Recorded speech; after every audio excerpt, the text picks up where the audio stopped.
There And she is. She is here. Hi. it's good to see you. Yeah, I wish I could show you the contraption I have for my little setup here to do this because my laptop fried on me a week ago. Oh my. Well, we have just been having a lovely time. I'm sorry you weren't able to join us earlier, but thrilled to see that you are here with us and Yes. celebrating World Hypnotism Day. And Ooh. somebody asked earlier, so I'm going to give you time to think of this, and you can weave it in when it seems appropriate. Okay. Somebody thought earlier that it might be nice to ask all of our speakers if they had any particular. I want to quote it correctly, so that I'm scrolling back here. If you'll indulge me for a minute. Oh my! Way back there, huh? Yeah, farther than I realized. Oh, people said so many things. It was about sessions that really stood out, but she just said it so much better because. You do remember the question that I asked Jess, don't you? You know what I'm talking about, Karen? Sessions that have stood out in our memory.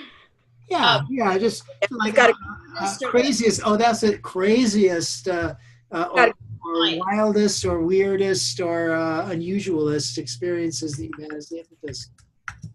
Yeah, I've got I don't know about craziest, unusualist, but I think one of my best stories is when I had my clinic before I sold it in Sioux Falls, and there was a young man, and he was maybe mid to late 20s, and he was in for stop smoking, and I saw him in the waiting room, and I'm bustling around, and I had a receptionist at that time and everything, and I kind of saw him, didn't think much of him, and then he came in, he did the session. I don't know why. I mean, I have a protocol. I don't always just go totally off the map.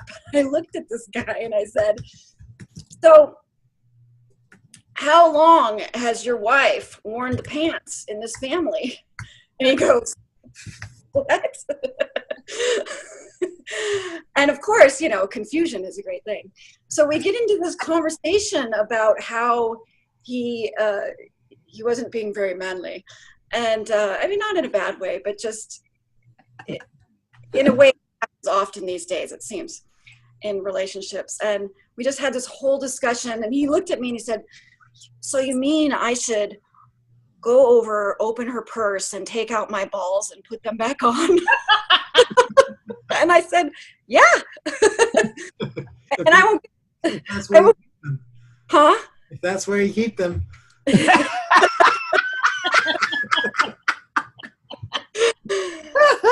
So we went through this whole discussion about how, he needed to put his foot down and not always let her get her way. And even though she's gonna fight it and be mad about it, when it was, there's stuff that guys don't care about. I don't care about, well, some guys, decorations and things like that in the house, right? I said, so pick your battles. I said, and she's gonna fight you on it, but I'm telling you, it's gonna be way, way better. And, I use the S word, you get a lot more of that and all that stuff. And anyway, so he went off. I don't even think I did anything about smoking. I swear to God, I think we didn't even touch it. And he came back the next week, and I was bustling around, and I saw this really hot guy sitting in the waiting room. I'm like, wow, whatever. And then I realized it was him. So I bring him in, and I said, you did it, didn't you? And he's like, yes. I mean, it was just like he was a completely different person, and it's like he didn't need the smoking anymore, because the smoking was how he was rebelling against his wife because she didn't like it. And I don't know, I just figured that out somehow. I don't know how it came to me that we did that, but that was how he was rebelling. It was like the one thing he could control, she couldn't control it or whatever. That's probably the most one of the most memorable sessions when I think about sessions. That is a really fun story. I enjoyed that. Great. Don't sit at home, baby hypnotist. Stick to protocol. Well, so there's a great place to start. I realized, Andrea, I just segued right into that, and haven't really properly introduced you. Actually, I'm wondering if, because some of these folks don't necessarily know who you are and where you are and what you do. So why don't you tell us a little bit about Andria Michele? Well, I'm kind of in an interesting time right now. I ran a clinic in California, and I sold the business and moved to Sioux Falls. I built up that clinic and was planning, I doubled the income in a year and was planning to leave it, but it was so cushy. I just kind of enjoyed it for a while, making really good money on not a lot of time. It was kind of fun. And then I sold it to a student. And I've been kind of, as I like to say, semi-retired, a master slacker, and playing, doing some hypnosis training. I've been, I had a guy that's been bugging me to do hypnosis business coaching for a few years. And so I started that up about not quite a year and a half ago. And so I've just been kind of playing with projects. And now I'm actually moving into corporate. I'm taking my persuasion skills and my business skills, and I'm gonna see what trouble I can get in the corporate arena. Right. Nice. That's kind of, so I don't have a clinic anymore. Like I said, with the business coaching, I help other hypnotists with a clinic. For me, it became, I was so dedicated as a hypnotist, but it didn't match sort of how I live my life, if that makes sense. Sort of, it became more of a ball and chain instead of I really enjoy, and I really do enjoy helping people, but the scheduling wasn't working for me. So doing sort of more like one-day trainings or week trainings or things like that, that works better with sort of how I have a very project-y kind of mindset. I don't have, I like work hard, play hard. Mm-hmm. And so I'd find ways to take off lots of weeks and vacate, but I think that it's a better job for people that have a more sort of stable life. That makes sense. Sure. So since you've been on both ends of the spectrum, what is more stressful for you, being overemployed, is kind of the way you described it, or being underemployed? Interesting.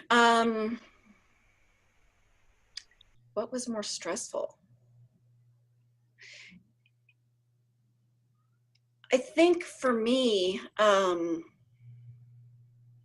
for mainly, the overemployment, I mean, I'm kind of a workhorse. So that really, it wasn't that, it was more like the scheduling. That was the stressful part for me. It didn't match sort of how I live my life. That was really the only thing that was stressful for me. I was never really underemployed as a hypnotist. I mean, I graduated and I had clients within a month. I mean, I wasn't implying that you didn't have clients, but you had been between things. You've sold a business and you moved into other things. Oh, you mean like the last 3 years where I've been totally slacking? Yeah, that was stressful. I don't do unemployment well. I think that type A's should never, ever retire. I mean, and if you do, you should have a part-time job or a hobby business, or like my parents did. They were like volunteer maniacs, for about the first 10 years. And now all their stuff is like RV clubs and, car clubs and fun stuff. But, that was how they transitioned.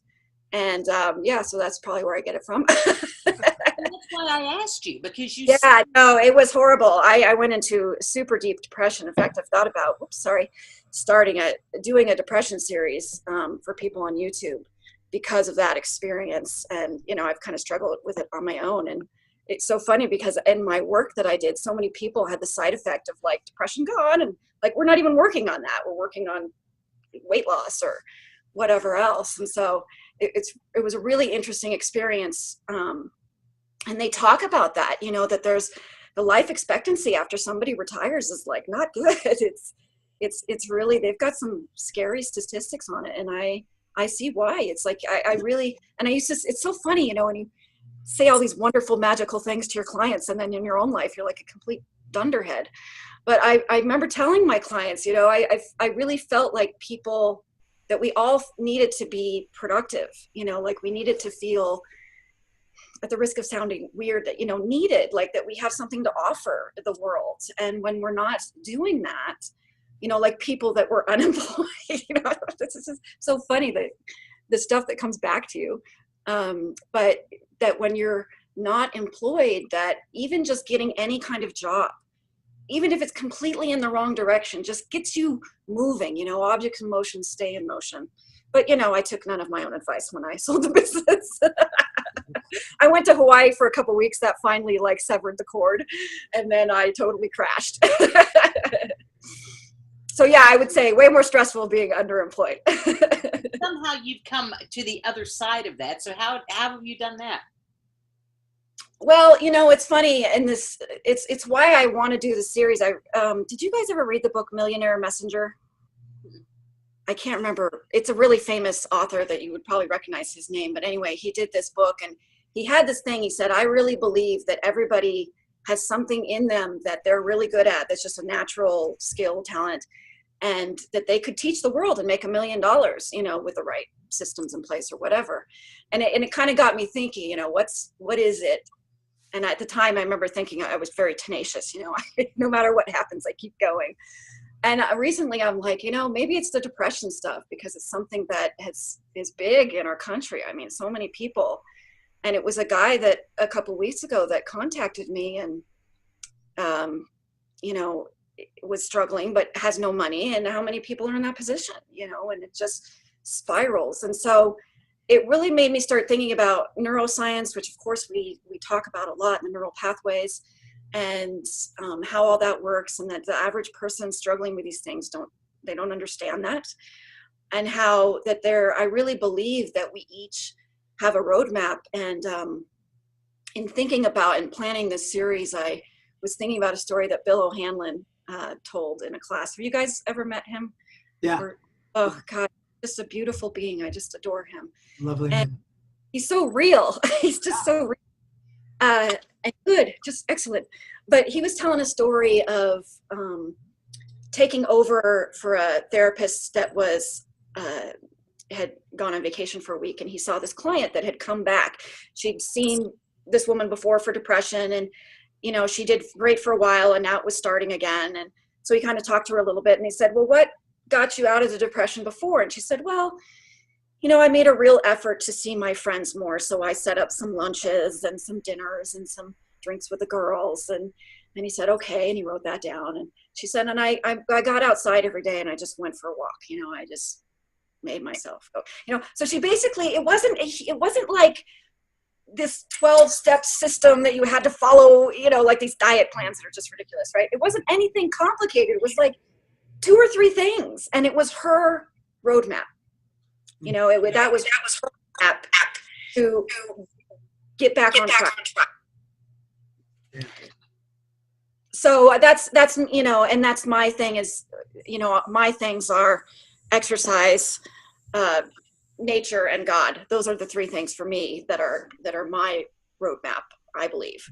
And so that's how I pull myself out pretty much every time. And sometimes it's just one, sometimes it's a combination. I mean, nature and exercise often go together because I'm hiking or snowshoeing, or, you know, exercise and God goes together for me. I go out in nature and I exercise, and then I say, oh God. You're awful. You know, I got to say this, Michael, while you were fussing around with whatever you were doing earlier, it reminded me of Hypnothoughts Live, and I never got to ask you what happened when I stormed out of your class and we made that big dramatic scene. So what happened was Michael and I, before the class, I had told him I had to catch a flight and I wasn't going to stay the whole class. And so he said, oh, well, you should, because the class was about emotional states, wasn't it? Right. Handling emotional states. So he said, you should just get up and start yelling at me and make a big dramatic exit. And I'm like, you better be careful what you wish for. And he said, okay, maybe not too much. And so I decided to let Michael leave. So I just quietly stood up and was, you know, sneaking out, and he just nailed me to the wall. Yeah, I criticized her for leaving early, and explained to her that the reason that she doesn't have the kind of results in her life that she'd like to is that she just doesn't really like hang out for the whole deal. And I turned around and I'm like, it's on, buddy. And I just like lashed out at him. And you should have seen, I'm surprised, like nobody had to go to the hospital for a neck thing, because the neck turn in that class was just, I'll never forget that ever.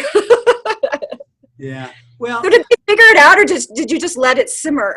oh no, they figured it out, and in fact, I think I probably sort of told them what we were up to. But it was about emotional control, and I basically, one of the things that I wanted to sort of demonstrate was the fact that I could have any kind of response I wanted to based on whatever my hallucinations were at the time. So as soon as I started ascribing motives to why, not only why she was leaving, and although I didn't voice them, what it must mean that she was thinking about me, and then criticizing her for everything that's wrong in her life, and this being evidence of it. Um, the whole premise of my talk was the fact that we make up these kind of realities in the first place, and then we have emotional responses to them. So I was able to unpack it pretty quickly. But See, I really appreciated that you were able to do that. this is why Michael's the genius, and I just screw around. This is why I teach business. You did well. Such an important point out, because that's what we're doing. We're making up stories. We're creating pictures. We're building pictures in our minds. My husband and I just are back from the Keys. We drove down to Key West because we wanted to see how the Keys had recovered, which unfortunately many of them have not. It was pretty sad. And if the Key are in that shape, that's what Puerto Rico is like. But at any rate, as we were driving, there's a 7-mile bridge, and I usually drive over the bridges because he doesn't do that well with heights. And we were talking about that as we came up onto a bridge. It was kind of high. He was driving at the time. I said, "So what's going on?" And he said, "As it gets closer to me and closer to me, I just get, oh my God, it's so high. It's so far away." He starts building up, right, a picture, and creating the picture and making it. I didn't know anything at all about it. But the people who have those problems creating those pictures, they're making those thoughts in their heads. And choosing to respond according to the pictures that they're making, the thoughts that they're creating, and going where they want to go. Right? Yeah. I'm getting a lot of back. Is that or is anybody? I just there's a little bit of trouble here. Yeah, there is. Am I echoing? I'm echoing. Okay, I'm going to unmute us for a second. Bear with me.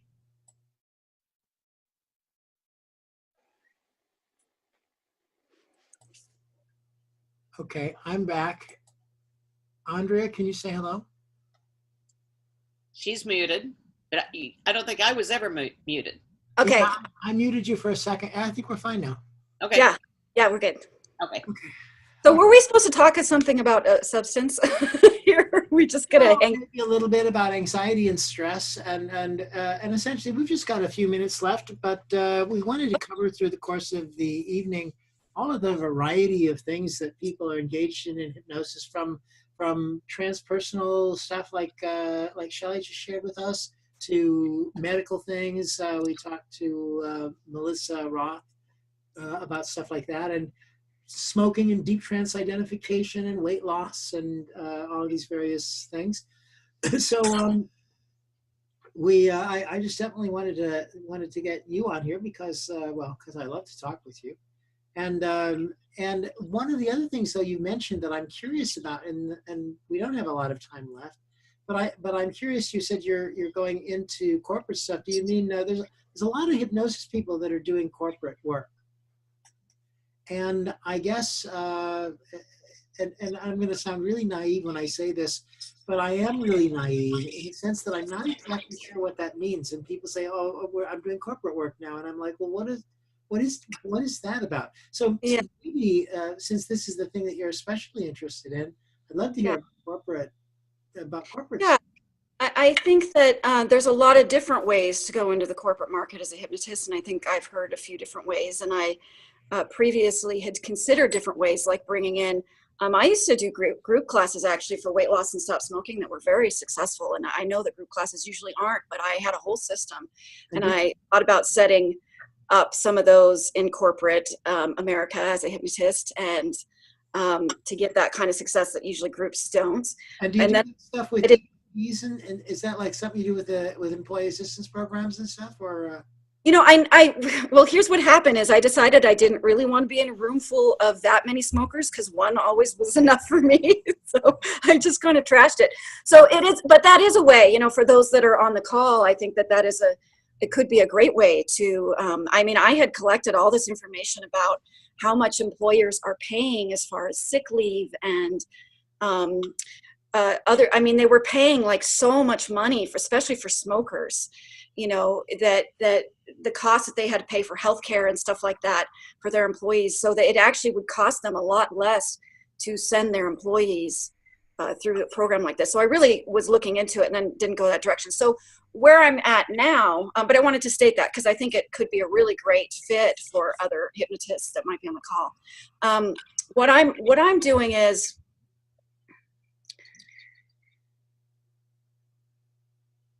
one of the biggest resources that small businesses and large corporations have is their people.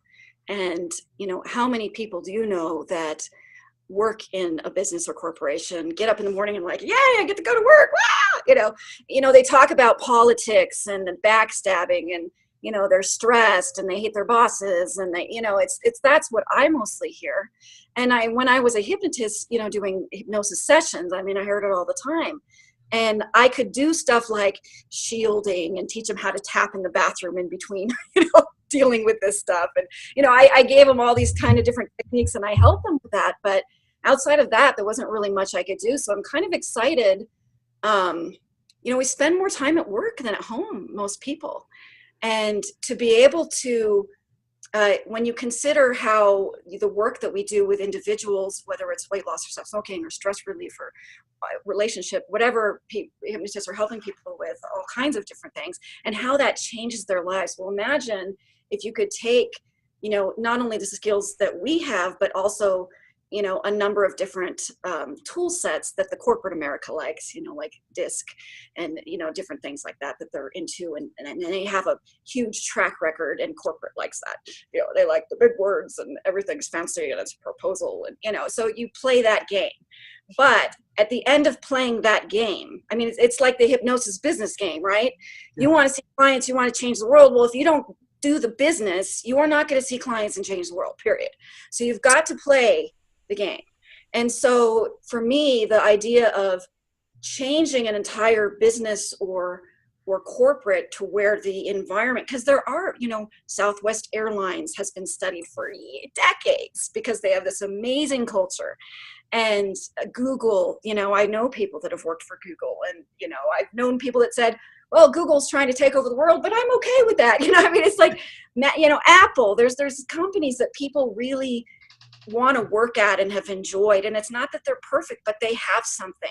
And it's the people. It's how things are structured so that the people feel valued and cherished and a part of something. And even if their idea isn't necessarily followed through, they feel heard and they feel like people care about them. Yeah. And them. And so that's basically what it is, you know, boring way to say it is, you know, leadership coaching and team development. That's sort of the dry thing. But for me, it really is, if I can go into a corporation of 200 people and they can spend more time at work communicating better, dealing with stress better, feeling good, feeling valued, think about how that's going to ripple into their home life, into their life. So that's what it is for me. Lovely, lovely. But also they pay really well. I'm not going to lie. You know? I like money. Sure. Exactly. I liked making a lot of money as a hypnotist. I'm not going to go into something else and make less than that. I want to make more than that. So, but no, I mean, without that over the bigger vision, you know, the money wouldn't matter. But it really is, for me, as I've gotten into it more, is really that big picture of changing in just in a bigger arena. I mean, that's what we do as hypnotists when we train, right? It's this idea that we're training people, that ripple effect. Like now they're going to go out and affect so many more people than when we just work one-on-one. Nice. Yeah. Nice. Right. Yeah. That sounds lovely. Yeah. So Andria, if anyone on the call wants to get in touch with you, how would they get in touch with you? Oh, I don't know. You know, I'm so lazy when it comes to all the details since I've been a slacker for so long. I do have 2 websites up. They're both terrible. hypnosisbusinessmastery.com. I will say that one's going to be, a new one's going to be up within the next month. So I'm kind of excited. But that one, at least you can put your email in and you'll hear from me. I'm just going to use it. I'll just give it my Gmail email for those, andriamichele@gmail.com. And that's ANDRIAMICHELE@gmail.com. And then my hypnosis training is immersionhypnosistraining.com. Karen's seen that website. It's really not a website. It's just a sales page right now, mostly for my email list to go there. But I may or might not ever do a website for that. So that's what I got right now since I'm moving into corporate and I need to work on that website.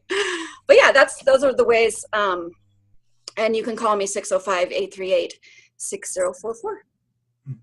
Lovely. Yeah. All right. Well, thank you for being here. Yeah. For sharing with us. It's so good to see you. Miss you guys. Well, hopefully we'll see you again soon. So does your change of